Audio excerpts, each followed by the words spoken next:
Estás en Metrópolis Querétaro. Hay voces que resuenan más allá del tiempo, voces que no solo cuentan una historia, la encarnan. Bienvenidos a Voces que Inspiran, conversaciones con Lila Cruz, un espacio donde el alma se sienta a hablar con la vida. Aquí, cada palabra es puente, cada silencio raíz. Escucha, siente, inspírate.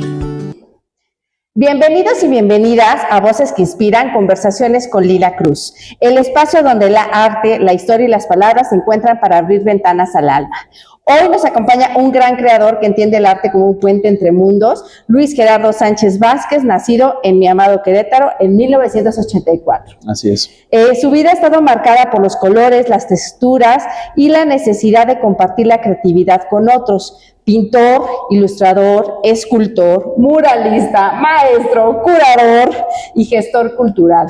Así es. Luis ha dejado huella en muros icónicos, en eventos que dan voz a nuevas generaciones y en espacios donde la cultura se vive con intensidad. Ha trabajado en México y el extranjero, ha escalado andamios y ha pintado desde un estudio silencioso, ha estado frente a micrófonos y frente a lienzos, siempre explorando nuevas formas de conectar con el público. Hoy vamos a recorrer su infancia, sus sueños, sus logros, cómo llegaste aquí, las batallas, las alegrías y todo lo que ha dado forma a ser lo que es Luis Sánchez el día de hoy. Pues muchísimas gracias, Luis, por tu tiempo, por este espacio que estamos aquí contigo para poder conocer más a la persona, al artista y al gran muralista que ahorita tuve el honor de ver uno de tus murales. Y pues es un honor estar aquí. Muchas gracias, gracias a ti, Lila. Es un honor para mí también.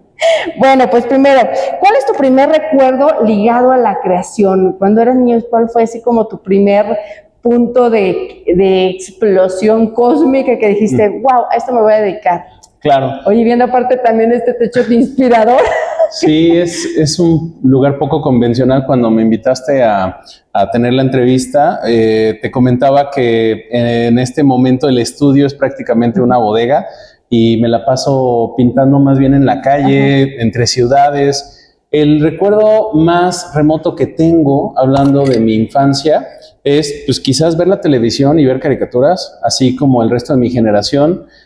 Nosotros nos formamos desde los medios masivos de comunicación, entonces los cómics, las caricaturas, los videojuegos, o sea, fueron las primeras narrativas que yo tuve, que asocié con un fenómeno estético. Así que eso fue mi primera intención como niño, y si me imaginaba, algunos querían ser policías, soldados, bomberos, yo quería hacer caricaturas, dedicarme a hacer cómics y contar historias, así que eso es lo que yo disfrutaba. Cuando estaba en la escuela me gustaba compartir historias con mis compañeros, les hacía caricaturas, les inventaba personajes y circunstancias que pues, se parecieran a lo que yo veía en la tele o en los videojuegos. Así que esa fue mi primera aproximación con el arte, de una manera divertida. Sin embargo, también como católico que soy, de formación, pues la primer pintura que vi de Caballete fue en una iglesia. O sea que tuve este gran contraste entre como lo pop y lo sacro. ¿Y cómo viviste ese momento? O sea, ¿cómo mezclaste o cómo dividiste o cómo fue ese apoyo a la creatividad en esos momentos? Pues sí fue algo extraño. O sea, primero que nada, siento que la pintura que hay, por ejemplo, en las iglesias, están hechas un poco para educar desde lo espiritual, ¿no? Entonces, yo creo que esta primera confrontación con el misticismo, o sea, en la mente de un niño, pues en realidad no es muy diferente de la fantasía, y por eso yo siento que he asociado tanto lo que yo leía en mis libros de fantasía con lo que a mí me enseñan en misa, ¿no? O sea, eso es para mí algo que al principio era irreconciliable. Así que más allá de la plática religiosa en sí o de las creencias, como mero fenómeno estético, creo que se fueron hilando juntas un poco sin querer y de manera natural. Así que empecé primero que nada pintando las dos cosas, una como recreación, o sea, esto es algo que me divertía, que me gustaba como en la escuela, pero nunca lo perdí y me lo dejaba como una cosa personal, íntima, ¿no? Pintaba para mí monitos. o para mis amigos. Y en cambio, la parte más académica se llenó de referencias figurativas tradicionales, o sea, la pintura al óleo, el retrato tradicional. Así que en algún momento se empezaron a fundir una con la otra y sobre todo conforme fui explorando otros medios, o sea, como lo fue la ilustración digital o incluso el mural, pues empecé a pintar las dos cosas hasta que ya se mezclaban. Ajá. ¿Y dónde surge también este como sincretismo en tu obra? Porque manejas un lenguaje también pues de ciertos sectores respetables de nuestra cultura prehispánica. ¿Dónde surge este conocimiento, este bello lenguaje de nuestros ancestros? Pues fíjate que esa parte la pude reconocer hasta mucho tiempo después. O sea, sí vengo de haber pintado cosas que eran muy occidentalizadas, coloniales, como tú acabas de decir, europeas, y hasta más adelante en el camino es que yo pude conocer más de las culturas originarias. Esto tuvo más que ver, por ejemplo, con mi trabajo con Nueve Arte Urbano, o sea, porque yo podría decir que no era nada docto al respecto. Y poco a poco fui descubriendo sus mitologías y encuentro estas líneas paralelas entre muchas culturas, en las que la mexicana además cobra una importancia, una relevancia que tiene que ver con la identidad. Entonces yo mismo no estoy en un contacto como con mis raíces. Y yo creo que en esa búsqueda de la identidad colectiva empezamos a descolonializar esas ideas. Y yo creo que eso es un fenómeno global en la que estamos en búsqueda constante de significado, ¿no? De propósito. Así que para mí ha sido una búsqueda más reciente.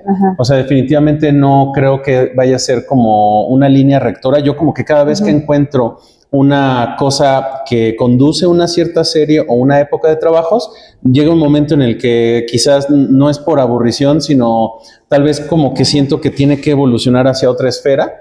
Y de esa manera yo creo que ahora que está encontrando esa búsqueda lugar en mis murales, es que entonces tal vez es momento como de empezar a buscar otra cosa más abstracta en esa búsqueda, ¿no?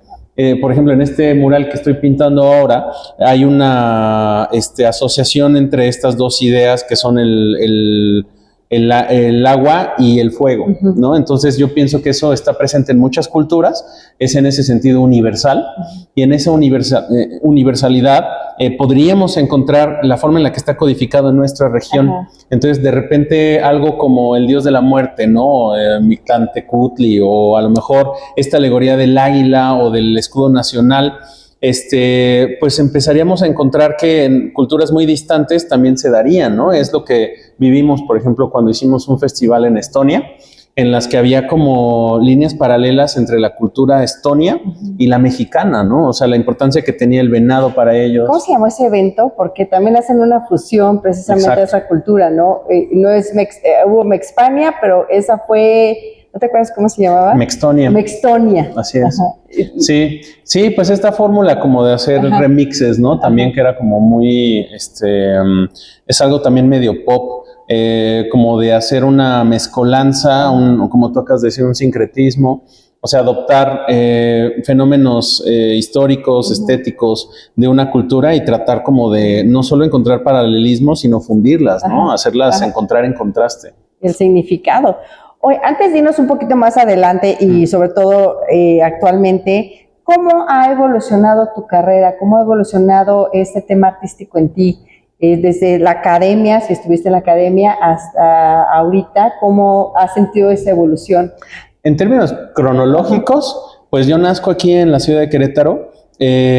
Paso los primeros grados quizás sin ningún tipo de aproximación a las artes. O sea, esto es que la primera aproximación que tuve fue en la Casa de Cultura Dr. Ignacio Mena, pero en los cursos de verano, o sea, infantiles. Entonces fui y pues eran cosas de papel maché y, o sea, como esa cultura popular que pues muchas veces no asociamos con las artes mayores. Hoy en día hay un rescate mucho mayor de ese tipo de expresiones, lo cual envidio muchísimo porque veo que gente está rescatando la serigrafía o incluso algo como la cartonería se vuelve también el campo perfecto para desarrollarse en las artes mayores. Yo lo viví hasta que entré a la universidad, hasta que estuve en la licenciatura en artes visuales en la Universidad Autónoma de Querétaro. Sin embargo, yo me salgo en dos ocasiones. Primero estuve en la tarde, luego en la mañana, me salgo de la mañana, me regreso después otra vez y entonces me tocaron como 3 generaciones. Además de que yo estaba reprobando cada generación, o sea,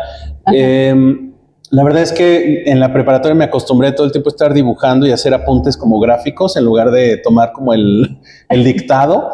Y pues tenía todo lleno de dibujos, ya no me acordaba de nada al final de lo que me habían dado en la clase, o me acordaba como a mi manera. Pero descubrí que la escuela y yo no somos tan compatibles. O sea, lo he encontrado más compatible como maestro que como alumno. Entonces creo que soy mejor enseñando que aprendiendo de alguien más. O de una forma tradicional como Así nos han es. impuesto. Más bien yo creo que tenías otras áreas de oportunidad que ahorita estás Sí. explotando grandemente. Sí, pues tuve mi manera de aprender y digo, no es como que yo lo recomiende en realidad, o sea, simplemente es como se dio. Y pues me siento muy agradecido con mi propio camino, o sea, en ese sentido, ¿no? O sea, tal vez me la hice más difícil, me tuve que enseñar muchas cosas y aprender también de la gente a mi alrededor. O sea, yo no creo que nadie es completamente autodidacta, o sea, para nada. Yo creo que mis amigos que también se dedican a las artes, han sido también mis mayores maestros. Muchas veces tus alumnos te enseñan un montón, ¿no? ¿Cuándo inicias con Arte Nuevo Urbano? Que es realmente una fusión muy interesante. Edgar Sánchez, que le mandamos un abrazo, un beso también por pues por fundar Arte Nuevo Urbano, Claro. que ha sido muy importante en transmitir este lenguaje urbano a través del arte, ¿no? Entonces, ¿cómo empieza esa unión? Y también que nos platiques también cómo les fue en California. ¿Sí fue en California donde Pues fue? fuimos a un montón de países, o sea, estuvimos en Brasil, estuvimos en Estonia, estuvimos también en Estados Unidos, fuimos a Miami a pintar. He tenido la oportunidad de viajar a un montón de lugares, a Barcelona fuimos hace poco. De Mana o de Men, ¿cómo se pronuncia este lugar? Bueno. Se me fue el nombre. Burning Man. De Burning. Exactamente, sí, bueno, hay muchas historias que puedo contar con 9. Afortunadamente ha sido una plataforma en la que yo me he podido desarrollar un montón, desenvolverme gracias a la visión también de Edgar, como bien acabas de mencionar. Yo di primero con su plataforma, pues ya como un artista, vamos a llamarlo clásico, ¿no? Yo estaba metido en el circuito de exponer aquí en los museos, en las galerías, un poquito ya cómodo en ese sentido y también muy tradicionalista, aunque había ido y venido como del pop y ya estaba haciendo como obra de caballete de caricaturas y otras cosas que no fueran tan tradicionales. Jamás había agarrado una lata de aerosol. O sea, yo ya pintaba en caballete y te digo que tenía tal vez como 27 años, 28 años, cuando me acerco a Edgar, primero que nada, como gestor cultural. O sea, porque en eso de que pues, te invitan a hacer una colectiva o te invitan a hacer el texto de sala de una exposición, pues estaba empezando, son mis pininos de administración cultural, en que Edgar fue quizás la primera persona que confió en mí para desenvolverme haciendo proyectos. Entonces hicimos exposiciones en el Museo Regional de Querétaro, en la Galería Municipal. Incluso algunas de esas exposiciones son las que me dieron digamos, como la credibilidad para que eventualmente me invitaran a trabajar en la Secretaría de Cultura, o sea, en la que estuve como director de la Galería Municipal durante un periodo. Entonces, Edgar estuvo apoyando mucho de esas labores, me confiaba la tarea como de convocar. Él decía, bueno, ¿qué pasaría si tú influyes con tu conocimiento en lo que estamos haciendo en el tema de murales y viceversa? O sea, tú déjate guiar por la gente que hace mural y aprende de ellos. Así que este mural que estoy haciendo fue uno que ya había pintado hace 10 años y lo pinté con gente como Gofe, que es un artista del graffiti que en ese entonces tendría como 15 años. Entonces, él es la primera persona que me pone una lata de aerosol en la mano cuando pues estaba bien jovencito. Ahorita es un artista muy reconocido, está en Europa ahorita pintando en Francia. Y acabamos de exponer juntos una pieza en la Galería Libertad. Entonces se empiezan ya como a hilvanar estas carreras e historias. 9 se volvió, digamos, una serie de activaciones que hacía la empresa de Edgar, Incusa primero que nada, hasta convertirse en una marca formalmente, ¿no? esta va creciendo, se va consolidando y empiezan a tener un montón más de crecimiento. Yo en realidad solo he participado como en una cierta cantidad de sus proyectos, pero no sería ni la mitad. Y sin embargo, pues sí han sido de los que más me han marcado profesionalmente. Tú estuviste participando en el Gómez Morín también en los murales, que tenemos como gran legado gracias a todas estas gestiones. Sí, aunque estuve en una etapa incipiente. O sea, esto es que cuando estaba en la Secretaría de Cultura pinté con Sergio Morales Bello, que firma en CERMOP, que ahora pinta en Canadá, y pintamos toda la fachada, la entrada con retratos. En ese entonces, Nueve Arte Urbano fue parte de los patrocinadores, OCEL fue parte de los patrocinadores, y más adelante empezamos a desarrollar la idea de crear como algo mucho más grande, que eventualmente es esta visión de lo que es el Museo de Arte Urbano de México, ¿no? Pero ese ya fue un proyecto que se fue desenvolviendo más allá de mi influencia. O sea, yo al principio estuve cuando estábamos ideando algunas de esas cosas. Sin embargo, cuando dejo de trabajar como curador de fijo con 9, es cuando ya se despegó, y muchos de los murales que están ahorita se hizo con con otro grupo que viene de Nueva Zelanda, que se llama Pangea Seed. Entonces son artistas de muchas nacionalidades, de muchos países, muchos de esos queretanos. Yo he pintado intermitentemente algún mural, hice uno como parte de una campaña que también Nueve Arte Urbano gestionó, pero ese fue con el gobierno del estado, con turismo, si mal no recuerdo, pero me parece que ya se tapó ese mural. O sea, es esta cuestión como efímera del arte urbano.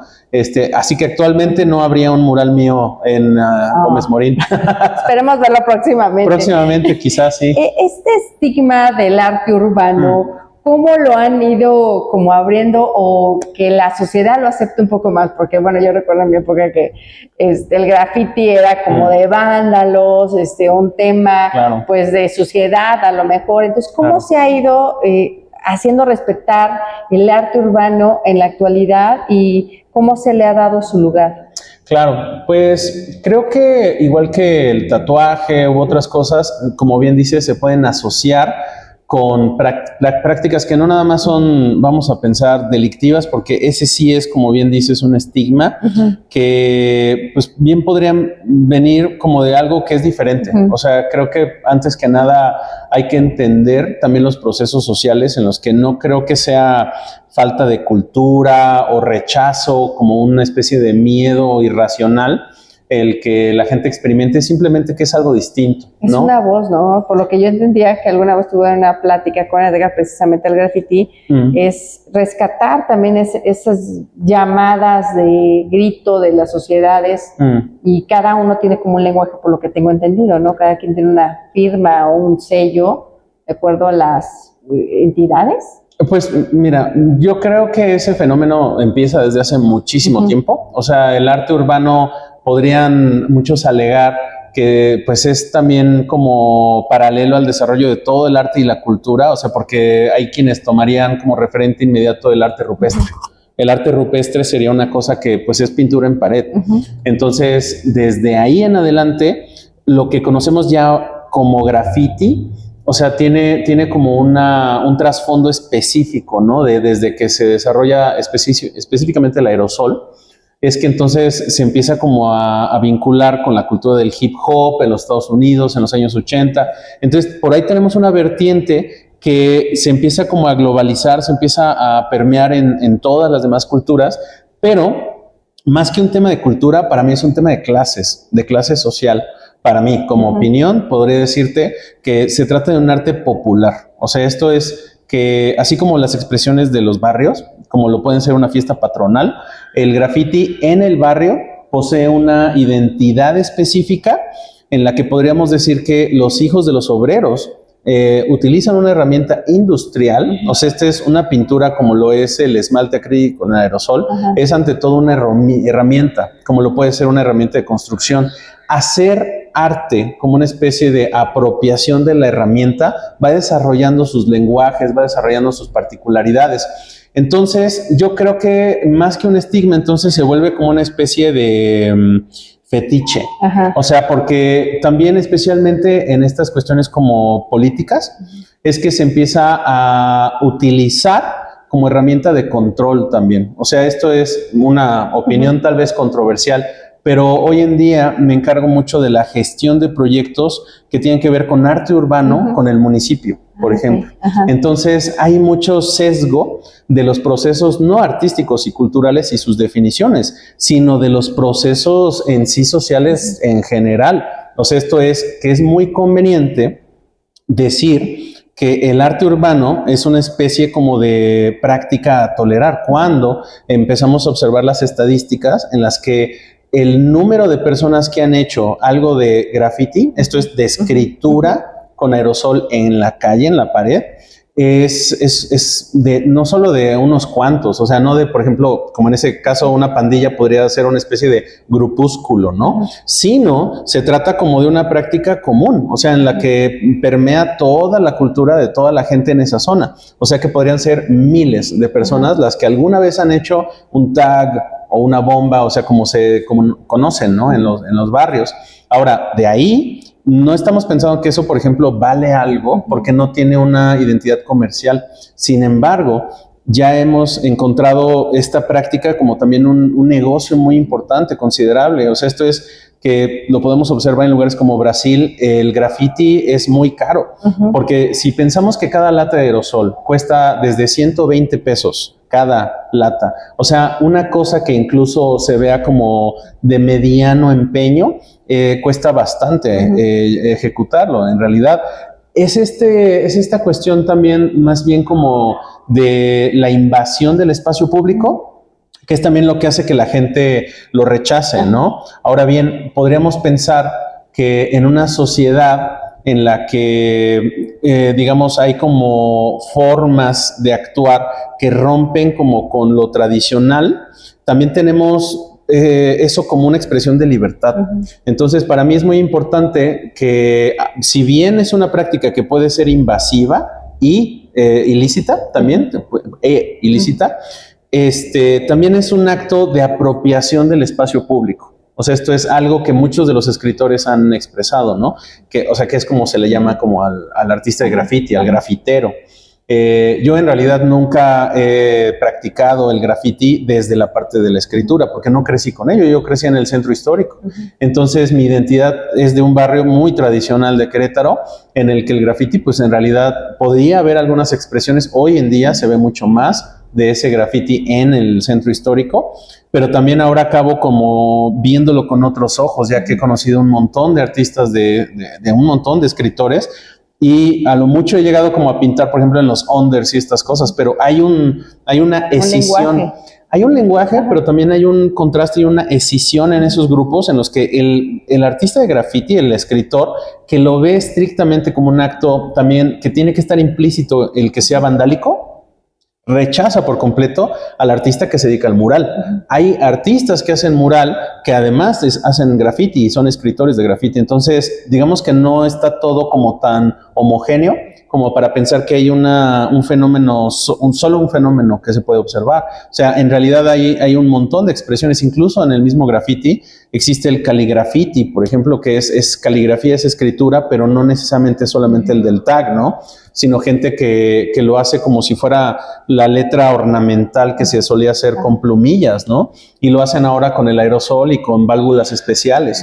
Entonces, creo que poco a poco vamos a ir leyendo más acerca de esa cultura, lo vamos a ver porque, pues, de alguna manera está para quedarse. O sea, incluso si se pudiera como volver más estricto, o sea, el que se pinte en calle sin permiso, o sea, lo vamos a ver porque no solo está en la pared, está en la ropa, está en la facha, está en la cultura de las personas en los barrios.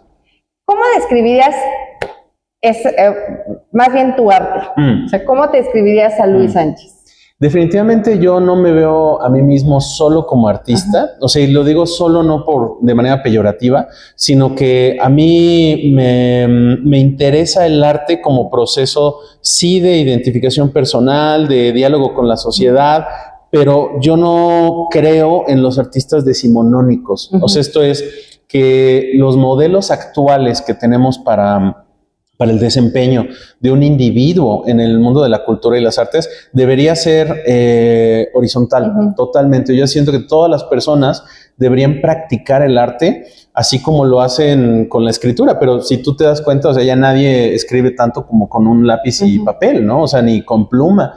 O sea, todos estamos como en el dispositivo digital. Entonces, ¿cómo encontrar estas herramientas para potenciar lo que pensamos, para entender, para aprender? Para mí es una herramienta más de desarrollo personal que una etiqueta que puedo llevar yo. Entonces, no me veo a mí mismo solo como artista. Sin embargo, o sea, sí en mis prácticas cotidianas, pinto prácticamente todos los días, pero si no pinto, escribo acerca de pintura, organizo un evento. Entonces, si solo fuera gestor cultural, solo estuviera en la comunicación, por ejemplo, hoy en día estoy muy metido en la planeación de eventos como conciertos, tocadas, eventos culturales. Me involucro más con el diseño de producción en el cine, con la animación, con el teatro, con el diseño de escenografía. Entonces, como que ese pretexto y esa necedad, como de no dejarme nada más en el caballete o en el papel, me ha permitido seguir aprendiendo. Entonces, eso es lo que más me potencia la vida, o sea, que yo pueda seguir aprendiendo cosas nuevas. ¿Crees que el arte es un espejo o una ventana? Yo creo que es un martillo. O sea, definitivamente veo que, y esa es una frase de Bertolt Brecht, ¿no? Que, o sea, o incluso podríamos hablar de J.G. Ballard, que dijo que era, bueno, esta está más agresiva esa frase, pero definitivamente es para moldar. O sea, yo creo que es una herramienta para moldar. Si pensáramos nada más en un reflejo, o sea, no iría más allá de nosotros mismos y sería también limitante, ¿no? O sea, que es como en esta laberinto del ego, ¿no? O sea, sin ponerme demasiado como clavado en ese sentido. O sea, si somos tan obsesionados con nuestra propia imagen, dejamos de ver a los demás, ¿no? Y yo creo que mucho necesitamos de reconocer al otro. Y a lo mejor una ventana acaba haciéndome pensar que estamos como encapsulados, estamos en una prisión en la que... Observadores. Exacto, Acá, exactamente, pasivos, ¿no? Y a mí no me gusta la idea de que no participamos activamente, ¿no? De los procesos humanos. O sea, al contrario, yo creo que está bien, o sea, para muchos quedarse, ¿no? En esa burbuja, pero para mí el momento en que me pude salir como a la sociedad, a interactuar y es entonces que tu participación social, política, o sea, todo eso... Se activa. Exactamente, exacto, sí. Y entonces para mí eso es lo que el arte debe ser, ¿no? Es un megáfono si quieres, pero lo que vas a decir interactúa con todas las esferas de la sociedad. Wow. ¿Tienes rituales creativos en tu día a día? Totalmente, sí, estoy obsesionado con organizar mucho mis procesos. Entonces, cuando voy a hacer un mural, y esto no sé por qué lo adopté cuando estaba haciendo mucho rótulo incluso, o sea, para negocios, para restaurantes o tiendas y cosas de estas, me ponía como a acomodar todos mis pinceles y todas mis brochas y así como toc, ¿no? O sea, como que me daba esta imperante urgencia de ordenar, porque termina eventualmente pues, siempre en un caos, o sea, todo regado, todo pintado, o sea... Entonces, por lo menos el enfoque, mi capacidad como de enfocarme viene primero como de eso, de ver como mi gama. Por ejemplo, hay quienes pintan desde una paleta muy organizada, ¿no? O sea, estoy pensando, por ejemplo, en Diana Carolina López aquí, que es una pintora también queretana, y ella tiene una metodología de organizar su paleta de colores y hace sus temperaturas, ¿no? Aquí están los cálidos, aquí están los fríos. Yo con las paletas soy muy desorganizado, pero con mis pinceles y mis brochas, o sea, lo tengo estratificado, lo tengo organizado, porque al final todo está en una sola cubeta ahí tirado y sucio, y entonces es como el inicio y el final, ¿no? Como cuando comes, o sea, en ese sentido disfruto más cocinar que comer, o sea, contrario a lo que es aparente, o sea, sí disfruto mucho el proceso de crear más que el resultado final. La paleta a mí se me hace muy interesante en un artista. Se puede decir que también tu paleta te define con tu personalidad a través de los colores que utilizas y cuáles son esos colores. Claro. ¿Cómo es tu personalidad a través de tu paleta? Definitivamente sí, lo veo como un reflejo de tu psique. Yo hacía trabajos totalmente monocromáticos en un inicio, solo era lápiz y papel y todo blanco y negro y pensaba que eso me definía. yo pensaba que esa era como mi estilo o que era mi como discurso. Autenticidad. Exacto, sí, eso era lo que hacía genuino mi trabajo y mi exploración fue totalmente dibujística. Pero en algún momento me di cuenta que el color me perturbaba, o sea, esto es que me incomodaba. Yo hacía cosas policromáticas y no sabía qué demonios estaba haciendo, ¿no? Entonces me dejé perderme un poco como en el color y nunca volví. O sea, siento que hoy por hoy hago dibujos de vez en cuando, pero ya no puedo evitar meterle, aunque sea una leve transparencia, alguna invasión ahí, un toque como de colores. Entonces, pues ya mi portafolio no tiene sentido si lo ves desde el principio hasta el final. No soy de esos artistas que encontraron como de, este pinta patos. Ajá, y ya te quedas ahí. Para estancado, siempre, ¿no? hice lo mismo. Sí, es lo que he visto de tu arte, que ha ido evolucionando, por eso mi pregunta de cómo fue tu evolución, porque ha sido muy dinámica y la verdad muy, muy padre. Gracias. Para ti, ¿qué artistas vivos o muertos han sido faro para ti? Bueno, definitivamente podría decirte que si empiezo desde lo local, primero tuve la fortuna de conocer artistas que nunca se volvieron populares. O sea, esto es gente que dibujaba de manera excepcional y que hoy por hoy pienso que son los mejores dibujantes que llegué a conocer. Entonces, pues por mote o por nombre, o sea, sería imposible siquiera encontrar como sus referencias, pero eran gente que yo visitaba en la escuela, que me mostraban sus dibujos y me volaban la cabeza. Entonces eso fue una influencia muy grande. Eventualmente conocí el gremio de las artes de la ciudad. Estuve en cursos con Santiago Carbonell, con Jordi Boldó. Yo creo que el que mayor impacto causó en mí fue Jordi Boldó por su forma de ser, su forma de pensar, su carácter, porque además eso me permitió ver cómo eso se volcaba a su proceso personal, o sea que su forma de vivir, y esto lo entendí en su escritura, en sus libros autobiográficos, eran lo mismo. O sea, su forma de aproximarse a la pintura era la misma de cómo vivía. Y así lo he visto, por ejemplo, con el caso de Omar Benítez Favela, Jamón y algunos otros locales que admiro mucho. Y bueno, pero eso no fue con lo que crecí. Con lo que crecí fueron con artistas de cómics, o sea, con caricaturistas, ¿no? Entonces, pues, podríamos decir un montón de ellos, más que pensar en Giotto o Caravaggio o cosas así. O sea, a mí me volaba la cabeza Enki Bilal o Moebius, o sea, que eran pues, artistas de cómic, de caricatura, que apenas hoy en día se reconocen como ya artistas mayores, ¿no? Con mayúscula. ¿El cómic es igual que un anime? No, aunque también era muy fan del anime. El anime es la animación japonesa, que está así, las series animadas japonesas, pero también tienen una estética específica y su contraparte en historietas se llama manga. Entonces sí, manga y anime fue una cosa que estuvo siempre presente en mi vida, pero el cómic es como llamaríamos a cualquier forma de historieta. Digamos que engloba todo eso, pero está la tira cómica, la novela gráfica, y pues he incurrido muy poco en todo ese mundo. Se supone que era lo que me iba a dedicar, que era lo que yo pensaba, pero al día de hoy no he podido terminar ninguno. O sea, siempre empiezo a hacer unas viñetas y eso y lo abandono. Pues ya necesitamos ver uno terminado. Pues hoy más que nunca es súper influyente en la cultura popular. Oye, ¿qué es más difícil promover, el arte o crearlo? ¿Qué es más difícil, promover o crear? Yo creo que es más difícil crear.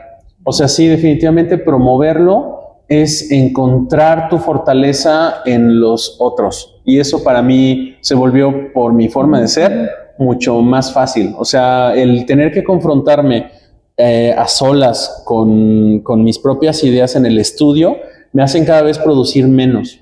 O sea, esto es que en mi última exposición que tuve en Nuevo León, en la Galería Arte Actual Mexicano, creo que llegué a 3 cuadros nuevos y lo demás eran un montón más de otros procesos que involucraron a otras personas, como lo fue tan solo el caso del Art Toy, que es en lo que últimamente estoy incursionando mucho con el juguete. Entonces, este juguete que es visto como una forma de arte contemporáneo o incluso de arte pop, es también una cosa que a mí me llamó mucho la atención, porque yo tenía dibujos que eran muy parecidos a los de un cuento ilustrado, una historieta, pero nunca me los hubiera imaginado en este formato escultórico. Entonces empecé a colaborar con un amigo que se llama Argel Andrade y es un gran modelista tridimensional. Hacíamos trabajos comerciales para otras empresas, incluso con 9 Arte Urbano hicimos un montón de promocionales hechos en 3D, impresos en 3D, y algún día le dije cómo sería si lo tradujéramos a 3D, pero desde algo más personal, ¿no? Así es como empezó una marca que ahora tenemos que se llama Mechanikit. Ajá. Y pues es una dinámica en sí colectiva. O sea que para mí asociarme con personas que hagamos como empresas culturales, o sea, se vuelven una nueva forma de colectividad que me apasiona, ¿no? Entonces, es tanto mi entusiasmo por tratar de hacer que los demás conozcan, ¿no? Si mira lo que él hace, ¿no? Mira esta persona cómo es genial, increíble, y que me hace a mí siempre como acabar haciendo más a veces de curaduría que de creación, ¿no? Oye, ¿has hecho creación con este estilo en la fábrica, ¿no? Con Alonso Barrera, sí. Que le mando también un enorme saludo porque para mí es también un gran promotor en temas de arte, cultura y toda esa cosmovisión y cosmopolita que está haciendo en la fábrica, ¿no? Por supuesto. Ahí te he visto también unas pinturas interesantes. Sí, tengo el privilegio de llamarlo no solo un colaborador, sino también un gran amigo. Alonso, pues ha hecho un hito en la ciudad, o sea, ha tenido la fortuna de colaborar con muchas personas así aquí en Querétaro. Y bueno, con Alonso hemos hecho mucha escenografía, también hemos hecho algunos eventos, especialmente esta dinámica de vendimia. Ajá. O sea, como que descubrimos que también es complicado la parte de ventas para el arte local. O sea, curiosamente aquí es un abrir y cerrar de galerías constantemente. Aquí mismo, en esta misma tienda, hicimos una galería en algún momento. Así que descubrimos que los tianguis pueden ser como más amables en ese sentido, ¿no? A nuestra idiosincrasia. ¿Y por qué no hacer estos tianguis de arte y cultura? Entonces, últimamente... También de cómics y de Legos y mil cosas, ¿no? Que también es fanático, como creo que tú eres. Así es. Creo que hay una especie de democratización del mercado del arte. O sea, siempre va a haber una élite que puede comprar una obra de arte en $1,000,000 de pesos, ¿no? Pero ¿cómo le damos cabida al coleccionismo que vamos a pensar mediano, ¿no? O sea, que ni es nada más como lo más barato, que a lo mejor puede ser una estampita que cuesta 10 pesos, a un art toy que puede llegar a costar hasta 15,000 pesos, 20,000 pesos, ¿no? Entonces, yo creo que Alonso ha encontrado también en los nichos diferentes burbujas. Como bien dices, hay una comunidad que colecciona Lego, hay ciertas comunidades que coleccionan ropa, juguetes, accesorios de otro tipo. O sea, ahora, por ejemplo, está muy de moda la cuestión del upcycling, como con la ropa vintage, con la ropa que pues, es de la paca, ¿no? O sea, como que ahora está esta ropa de paca que es como de colección, entonces van y encuentran no solamente reuso, como de lo que ya se había utilizado previamente, sino también cosas que son rarezas, que llegan a valer un montón, ¿no? Entonces, pues es todo un nuevo mercado y además en las redes sociales, pues como se les llaman nenis, ¿no? Pues a todos estos bazares en línea que pues acaban siendo también oportunidades muy buenas para hacer moda, hacer cultura, hacer comunidad. ¿Dónde nace Mercado Negro? Mercado Negro es una de esas dinámicas justamente. Estamos pronto por reactivar lo que eran esas activaciones que hicimos durante mucho tiempo. Pues propiamente veíamos que había interés en hacer estas dinámicas de una feria de arte, pero una feria de arte es justamente una cosa restrictiva, o sea, pertenece además a la burbuja del arte de galería, ¿no? Entonces hay dinámicas como el Art Week, ¿no? Que se da, por ejemplo, en la Ciudad de México. Aquí empiezan algunas de esas dinámicas. Hay quienes ya lo tienen como haciendo mucho tiempo, como es el caso de Miguel del Moral y Bianca, Feregrino, que hace en trámite, ¿no? Pero eso pertenece como a ese segmento, ¿no? Este otro más pequeño, más portátil, más ligero, o sea, está enfocado a las familias, al coleccionista que es nuevo coleccionista que quiere incursionar en la compra de un original. Entonces, al principio invitamos al artista incluso para que fuera él el contacto directo. El artista está vendiendo su trabajo, lo puedes conocer, le puedes preguntar cosas, o sea... Eso está súper interesante, tener el contacto y saber realmente qué quiso decir también a lo mejor su obra, ¿no? Claro, sí, está muy interesante, sobre todo porque quienes son ilustradores, un poco como lo que me pasa a mí con el mural, que hago ilustración y murales y no sé qué, entonces, o juguetes, muchos artistas artistas están en ese modelo. O sea, por decir, hoy en día colaboro mucho con la Galería Gama, que está en la Ciudad de México. Ellos trajeron hace poco un evento que estuvimos gestionando en Querétaro en la fábrica de Hércules, que se llamó Cartoon Madness. Entonces ahí me tocó ser como el gestor local que estuviera como también asociando talentos locales con artistas que venían como de otras partes del país. Entonces, pues es eso, es llevar también el mercado a donde está la gente, ¿no? O sea, a un lugar como la fábrica de Hércules, pues se vuelve también justo eso. Estamos buscando que justo en la fábrica de Álamos, con Alonso, tengamos un Cartoon Madness, pero bueno, me voy a adelantar a anunciarlo. Entonces, pues, uno de tantos proyectos que están en el tintero, pero que parece que vamos a hacer posible. Perfecto, pues estaremos también atentos a eso. ¿Cómo ha cambiado la escena artística queretana en estos 20 años? Claro, totalmente. O sea, es en ciertos sentidos. O sea, vaya, estamos los mismos de siempre. Es un lugar en el que acabas conociendo a todos, pisándole los talones a todos. Entonces, pero acabamos de vivir un fenómeno global muy importante que fue la pandemia de COVID-19 y con eso cambió todo, porque yo estuve viviendo 6 años en la Ciudad de México, acabo de regresar a vivir aquí a Querétaro y en esos 6 años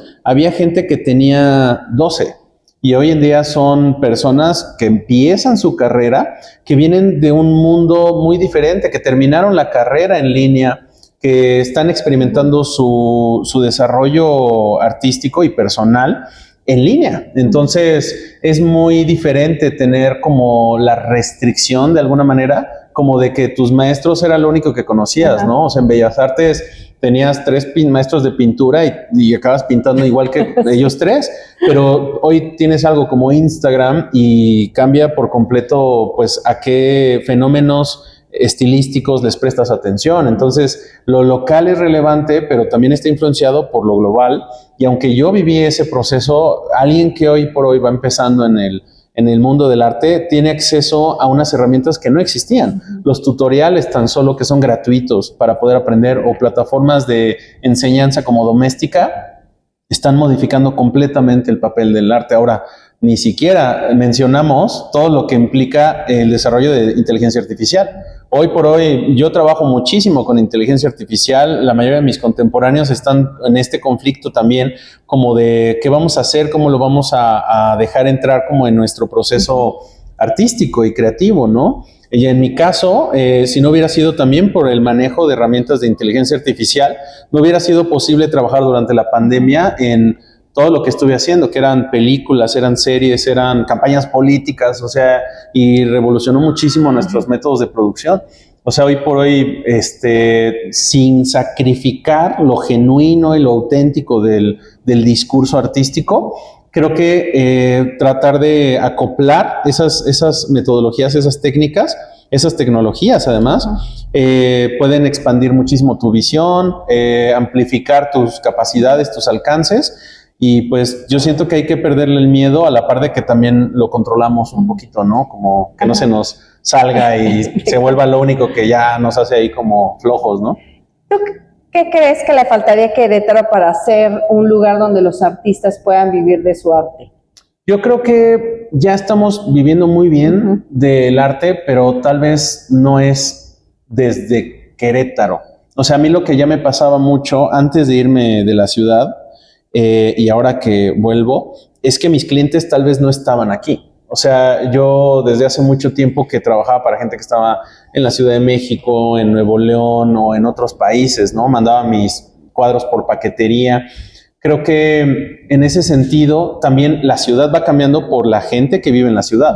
O sea, el queretano, la queretanidad no es la misma. O sea, hay como una especie de, sí, apego, pero también como una intención de aferrarnos a lo que eso representa para cada grupo, ¿no? Para ciertas personas, lo queretano debe de ser estas 10 cuadras a las que siempre hemos pertenecido y esta influencia, ¿no? Como para decir, nadie va a pasar, ¿no? Cualquier cosa que atente contra esta identidad cultural es adversa, ¿no? Entonces, creo que es una cosa a la que no nos podemos del todo resistir. O sea, incluso esa resistencia es parte de esa fenomenología, pero de entrada hay muchos artistas que no son de Querétaro y que ahora radican aquí. O sea, es el caso de Patricio Beteo. Patricio Beteo es uno de los artistas más relevantes a nivel internacional mexicanos, a mi forma de ver. Un artista que trabaja en producciones impresionantes en los Estados Unidos, como en Love, Death and Robots, que es esta serie de Netflix de animación, y hoy por hoy él es de los mejores directores de arte del mundo de la animación y vive en esta colonia. Pero es una persona que apenas y participa como en el fenómeno del arte, ¿no? Que es hermético. Entonces, digamos, tenemos grandes artistas, pero para empezar tal vez no están en el gremio, o sea, no exponen en los lugares públicos de la ciudad. A los que estamos acostumbrados normalmente. Exactamente. Entonces, pues, ¿qué pasa? Que se vuelven burbujas, ¿no? O sea, siempre han sido burbujas, pero lo local y lo cercano, lo inmediato, también se vuelve como más hermético. Entonces yo siento que en la medida en la que ese hermetismo se ha abierto hasta cierto punto, en lugar de insistir a que todos pertenezcamos a esa burbuja, que era lo que pasaba en mi generación, que todos pensábamos, ojalá un día expongan el Museo de Arte de Querétaro y me pele el grupo que le encanta Santiago Carbonell, y entonces ese era como tu modelo aspiracional, tengo que ser uno más como ellos, ¿no? Y hoy en día creo que celebramos... pertenecer a ese grupo selecto, ¿no? Que ya... Exactamente. No, digo, existe, ¿no? Claro, y está bien, o sea, entiendo. yo también soy artista de esos, pero yo creo que es no casarte. O sea, bueno, si yo pudiera como no estancar, ¿no? Más bien no etiquetar, sino que hay todo una frontera, un infinito de ¿por qué limitarse? ¿no? Exacto. O sea, no por estereotipar a alguien directamente, sino como expandir esa parte que nos estás hablando, ¿no? Sí. Y precisamente en esta expansión que estás cañón, has pintado en Brasil, Holanda, Estonia, Colombia, España, Estados Unidos, entre otros. ¿Qué es lo primero que empacas? O sea, ¿qué es lo primero que te llevas? O sea, volviendo esa paleta a ese, ¿qué quieres decir al mundo con tu arte? Y pues sí, realmente me encantaría saber, oye, ¿qué colores voy a empacar y qué voy a proyectar a nivel mundial? Claro, creo que descubrí, o sea, que lo que más tiene que hacer uno cuando viaja lejos, o sea, es solo llevarte lo más necesario posible. Antes sí viajaba con una maletota ahí llena de materiales y pensaba, es que este pincel y esta brocha es lo que necesito, y cada vez viajo más ligero, y esto es en general en la vida como filosofía personal. Trato de prescindir de cualquier cosa, ¿no? O sea, tal vez nada más me llevo a la novia y ya. Algo importante, ¿eh? Sí, pero pues digo, no siempre puede acompañarme. Entonces, lo que también es artista viajera, entonces pues ya ella viaja y yo viajo, y ya a veces vamos, a veces no.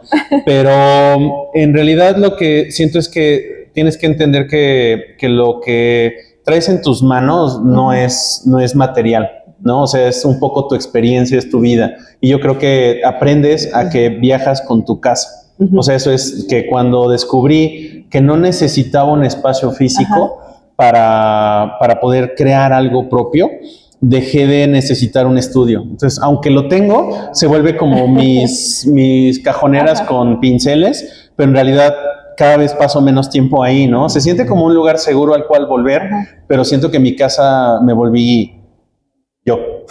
Sí, eres el nómada, ¿no? Exacto. ¿Qué te ha enseñado el arte sobre ti mismo que ninguna otra experiencia te hubiera dado? Es que siento que lo volví como uno y lo mismo. O sea, casi que yo era una persona muy tímida. O sea, no hablaba en público, no hablaba con otras personas, no me gustaba ir a fiestas, era un monje, ¿no? Y luego el arte me volvió todo lo contrario. Entonces ya me la pasaba en la fiesta, ya me la pasaba relacionándome de todo tipo de enlaces, ¿no? De vínculos amistosos, profesionales, amorosos. Entonces viví mi vida en el arte.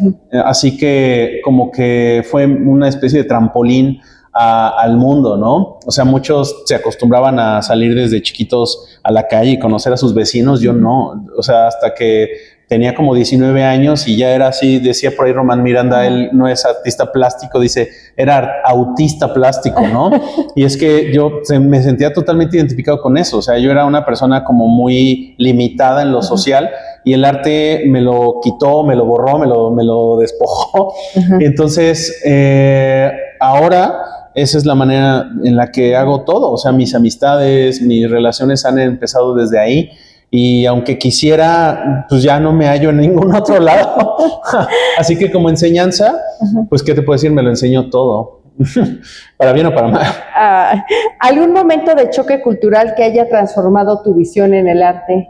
Tengo un montón de historias. O sea, una que me gusta compartir, por ejemplo, fue en Estonia, cuando en la noche recorrimos el barrio medieval del pueblo de Tallinn, Wow. donde nos condujo en esa ocasión nuestro recorrido una chica que había vivido el fin de la Unión Soviética, o sea, de la ocupación rusa en Estonia.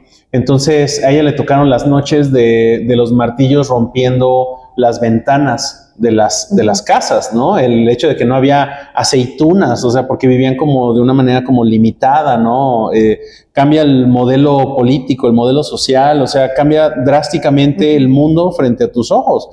Y nos contaba cómo pues se escondía en las azoteas del pueblo para ir a pintar, ¿no? Para grafitear en el pueblo medieval, pues, pero estas consignas como antisoviéticas y pues porque estaba experimentando una ocupación. Entonces para nosotros fue como experimentar un poco el recorrido de su infancia durante la ocupación y ahora ver esta especie de choque entre lo medieval y lo que quedaron de las estructuras rusas, por ejemplo, las estructuras soviéticas, o sea, que eran esta arquitectura brutalista del gobierno en ese entonces, ¿no? Entonces era el contraste de un pueblo medieval europeo al lado de unos mazacotes de concreto que también tienen su belleza, o sea, tienen su belleza retrofuturista, ¿no? Entonces veías ahí como el cadáver de un tiempo, de una época, ¿Sí? de dos épocas a las que ninguna perteneciste y tú estás como habitando un mundo que es digamos, la consecuencia, ¿no? De la posguerra, del postcolonialismo, de la postocupación. Entonces, esas son las urbes que habitamos en realidad. O sea, qué tan diferente es de Querétaro con un contraste entre esta ciudad industrializada y la ciudad colonial, ¿no? O sea, donde todavía tenemos piedras de color rosado y colores pasteles que tenemos que preservar para siempre, ¿no? Entonces ese choque cultural al mismo tiempo fue también pues una manera de comprender que no somos muy diferentes en todo el mundo, ¿no? Y las circunstancias que vivimos. Cuando no estás creando, ¿qué haces para nutrir tu creatividad? Cuando no estoy creando, estoy viendo películas y caricaturas y leyendo cómics. O sea, abrazando a la novia. Exactamente, sí. O sea, bueno, con ella pasa tomando que mezcal. Como es artista, sí, el mezcal se ha vuelto la bebida favorita. Definitivamente nosotros creo que tenemos como ritual ver una película, ver una serie todas las noches. Cuando no estamos en proceso de producción intenso, es ver, o sea, ver cosas muy remotas, muy antiguas que apenas vamos descubriendo y lo que está en turno, o sea, lo que ahorita está de moda. Entonces estoy muy al día de las caricaturas populares, sigo viendo anime y me sigo emocionando igual. Entonces luego voy a ver una película de anime y están todos los niños ahí disfrazados y yo como ganas como de también hacerlo, pero ya no me siento con la misma confianza de hacer eso, ¿no? Oye, ¿qué le dirías a tu niño pequeño hoy, Luis Sánchez que está aquí, que voltearías a ver a tu pasado y dirías, mira lo que hemos logrado? Pues yo sentiría que me sigo identificando de la misma manera. O sea, yo creo que me acabaría hablando a mí mismo. O sea, siento que nunca, afortunadamente, lo perdí. O sea, sí siento que, o sea, me da como mucha confianza, me da mucha seguridad. Como pensar que no. Tu llavero aquí de niño interno, ¿no? Exacto. Me pasa igual. Sí, totalmente. O sea, en ese sentido me siento muy afortunado. O sea, como que no abandoné ese lado personal. ¿Cómo te gustaría que te recuerden, Luis? ¿Como artista, como maestro, como gestor o como algo más? ¿Cómo te gustaría ser recordado? Yo siento que como más me gustaría que me recordaran es pues como persona. O sea, o sea, sí me gustaría como no tener que necesitar de la etiqueta como para que fuera relevante. O sea, prefiero ser relevante para poquitas personas que dejar esa huella. Exacto, ¿no? Sí, que tratar, o sea, aunque por ahí hay catálogos o libros donde a lo mejor apareces ahí como de, esta generación de artistas. Ajá. O sea, como que no, la verdad es que no le doy tanta importancia como la importancia que sí me da, pues que tengo algunos amigos que tengo desde la primaria, ¿no? Por ejemplo, eso para mí siento que es más que suficiente, o sea, porque no nos vamos a llevar nada. O sea, yo siento que el momento en que desaparezcas del mundo, te llevas todas tus memorias, todas tus vivencias, y no creo que vaya a estar yo, o sea, si existe el cielo, voy a estar ahí checando a ver si se acordaron de mí o no, o sea, no lo voy a poder auditar. ¿Te escribieron esto en la reseña de mi lápida? Exacto, o sea, la vida es ahorita. Las personas que están vivas ahorita son las personas que tenemos que buscar, no esperarnos a que por asociaciones de, yo conocí a ese cuate, cuando no era nadie, es como, ¿y dónde está ahorita, no? O sea, ¿y qué estás haciendo? Entonces yo, la verdad, no quiero distancia de ningún tipo, ni de altura, ni de nada. Para mí es muy importante ser lo más horizontal posible siempre, y en ese sentido, no voy a dejar nada, me lo voy a gastar todo. No hay herederos. No hay herederos, no ya, así, cuando me enferme de una cosa terminal, me lo voy a agotar todo, así, en ir al cine y comprarme juguetes, no sé, y jugar con ellos, algo así, no sé. Oye, Luis, qué padre plática he tenido contigo, ya se nos acabó el tiempo, pero antes de irnos, ¿qué mensaje nos podrías dar o qué filosofía de vida nos podrías compartir? Definitivamente que la pasen bien, o sea, es muy importante. Yo siento que un desperdicio de vida es estar tratando de vivir a las expectativas de los demás. O sea, creo que es muy natural, especialmente cuando eres un artista que va empezando y eres joven y no sabes ni por dónde empezar. Como que tienes el peso de estas referencias que tienes, ¿no? De estas otras personas que te inspiran, que te conmueven, que te conducen, pero en algún momento hay que abandonar eso, tratar de vivir la vida propia y confiar en que, pues, venimos a divertirnos, o sea, definitivamente. Entonces, yo creo que no hay que sufrirlo, definitivamente. Ese sería mi consejo. Bueno, pues muchísimas gracias, Luis, por este tiempo que tuvimos. Gracias por tener esta plática con nosotros. Y bueno, no se pierdan el próximo jueves, Voces que Inspiran, conversaciones con Lila Cruz. ¡Nos vemos! Estás en Metrópolis Querétaro.